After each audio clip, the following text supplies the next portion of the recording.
Air India विमान हादसे में 40 वर्षीय विश्वास कुमार जिंदा बच गए।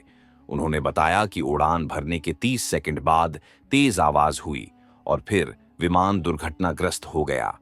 यह सब बहुत जल्दी हुआ। जब मैं उठा तो मेरे चारों तरफ लाशें बिखरी पड़ी थीं। इस हादसे में गुजरात के पूर्व सीएम विजय रूपाणी समेत 241 से ज्यादा लोगों की मौत की पुष्टि हो चुकी है।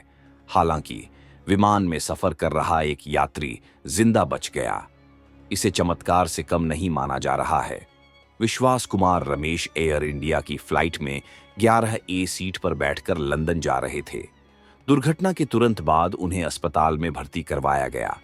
लंदन के गैटविक जाने वाला एयर इंडिया का विमान बोइंग 787 ड्रीमलाइनर क्रू मेंबर्स के सदस्यों सहित 242 लोगों को लेकर गुरुवार को दोपहर 1:38 बजे अहमदाबाद से उड़ा और कुछ ही मिनटों में दुर्घटनाग्रस्त हो गया और उसमें आग लग गई।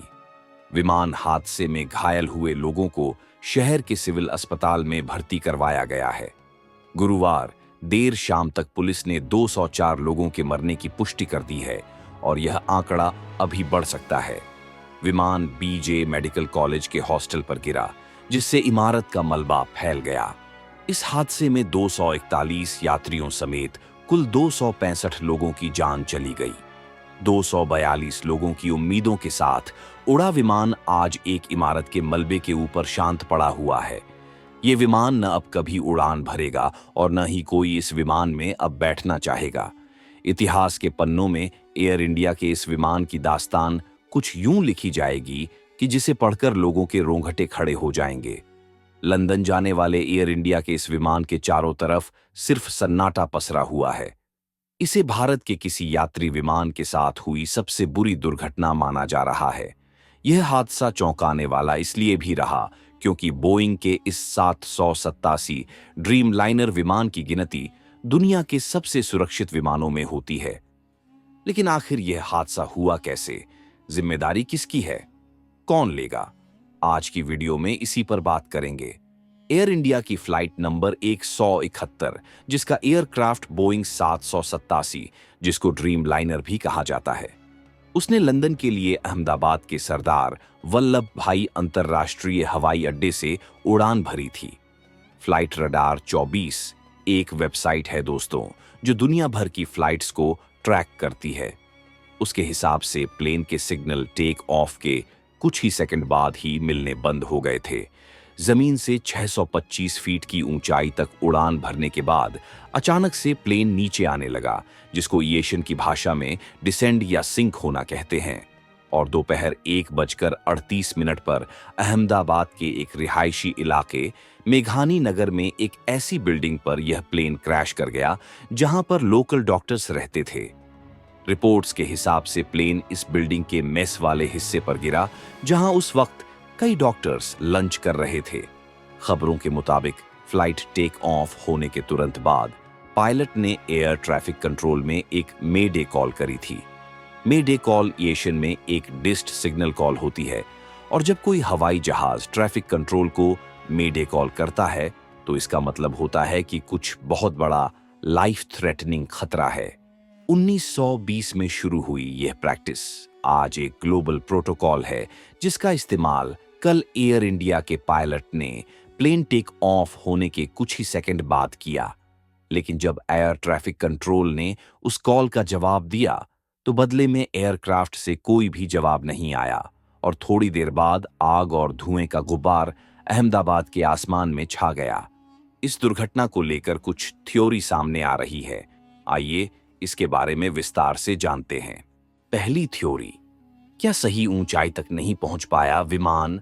थ्रस्टर्स नहीं कर रहे थे काम। विमान के टेक ऑफ करने के ठीक बाद कॉकपिट में मौजूद पायलटों ने मेडे कॉल दी। भारत के उड्डयन नियामक डीजीसीए के मुताबिक इस मेडे कॉल के बाद एयरक्राफ्ट से और कोई प्रतिक्रिया नहीं आई। ये साफ नहीं है कि आखिर मेडे कॉल क्यों दी गई।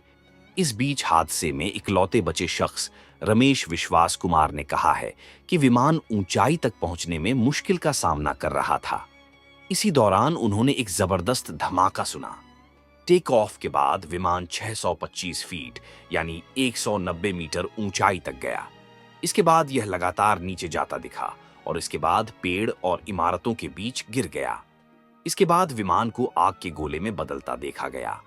एविएशन एक्सपर्ट्स के मुताबिक विमान का टेक ऑफ सफल रहा था, लेकिन टेक ऑफ के ठीक बाद ही यह ज्यादा ऊंचाई हासिल नहीं कर सका।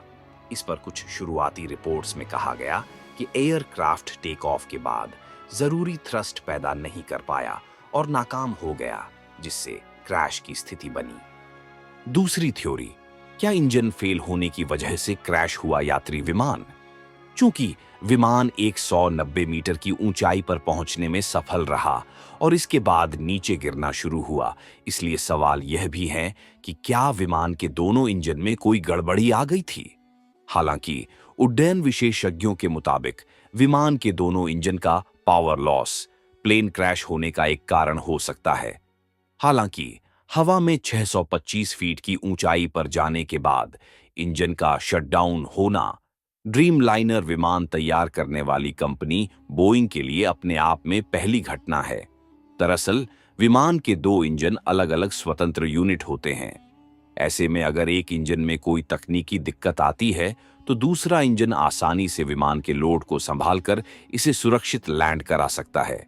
तीसरी थ्योरी, मौसम जनित परिस्थितियों से हुआ हादसा। ऐसी अटकलें भी लगाई जा रही हैं कि गुजरात में मौसम किसी तरह से इस घटना के लिए जिम्मेदार हो सकता है। दरअसल गुजरात के अहमदाबाद में तापमान 40 डिग्री सेल्सियस के करीब पहुंच रहा है। ऐसे में आशंकाएं जताई गई हैं कि विमान के इंजन के ओवरहीट होने की वजह से इसने काम करना बंद कर दिया।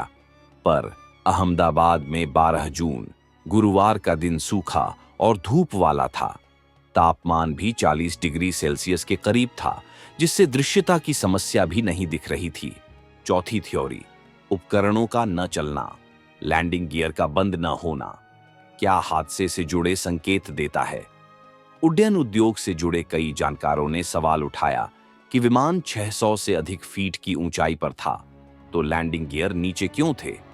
विमान के उड़ान भरते ही लैंडिंग गियर ऊपर उठा दिया जाता है। चूंकि लैंडिंग गियर नीचे थे, इसलिए संभव है कि इंजन में खराबी का पहले ही पता चल गई हो। अमेरिकी एरोस्पेस सुरक्षा सलाहकार एंथनी ब्रिकहाउस ने भी ऐसी ही चिंता जताते हुए कहा कि उड़ान के उस चरण के लिए लैंडिंग गियर की स्थिति असामान्य थी। उन्होंने गड़बड़ी का इशारा करते हुए कहा कि अगर आपको नहीं पता कि क्या हो रहा है, तो आप विमान को रनवे की तरफ वापस लाएंगे। ऐसे में लैंडिंग गियर नीचे ही रखेंगे। पांचवी थ्योरी, विमान से पक्षी टकराने से हुआ हादसा। कई एक्सपर्ट्स ने अंदेशा जताया है कि पक्षी का विमान से टकराना भी हादसे की एक वजह हो सकता है। कई बार अगर पक्षी सीधा विमान के इंजन से टकराते हैं तो इससे विमान पर खतरा पैदा हो जाता है, क्योंकि उसकी पूरी पावर भी बंद हो सकती है। 2024 में दक्षिण कोरिया में हुआ विमान हादसा पक्षी के टकराने की वजह से ही हुआ था। इसमें 179 लोगों की जान चली गई थी। 2024 में अहमदाबाद एयरपोर्ट पर पक्षियों के विमानों से टकराने की घटना भी काफी अहम रही है। दिसंबर 2023 में नागरिक उड्डयन मंत्री ने संसद में दिए डाटा में बताया था कि अहमदाबाद एयरपोर्ट पर 5 साल में 400 बार विमान और पक्षियों को टकराने की घटनाएं दर्ज की गईं, जो कि देश में किसी भी एयरपोर्ट के लिहाज से सबसे ज्यादा थीं। हालांकि पायलट्स और विशेषज्ञ इस बात पर सहमत हैं कि अगर पक्षियों के टकराने की घटना काफी गंभीर न रही हो तो इससे क्रैश की संभावना भी काफी कम होती है। अंतिम थ्योरी, क्या ज्यादा वजन या विमान के फ्लैप की वजह से हुआ हादसा? एयर इंडिया विमान हादसे के वीडियो के आधार पर जिस एक समस्या को लेकर एक्सपर्ट्स ने सबसे ज्यादा ध्यान दिया है, वह है एयरक्राफ्ट्स के फ्लैप्स, यानी दोनों तरफ लगे पंख की स्थिति। बीबीसी ने 3 विशेषज्ञों के हवाले से दावा किया है कि उड़ान भरने के बाद बोइंग 787 ड्रीमलाइनर के फ्लैप्स को पूरी तरह नहीं खोला बढ़ाया गया था।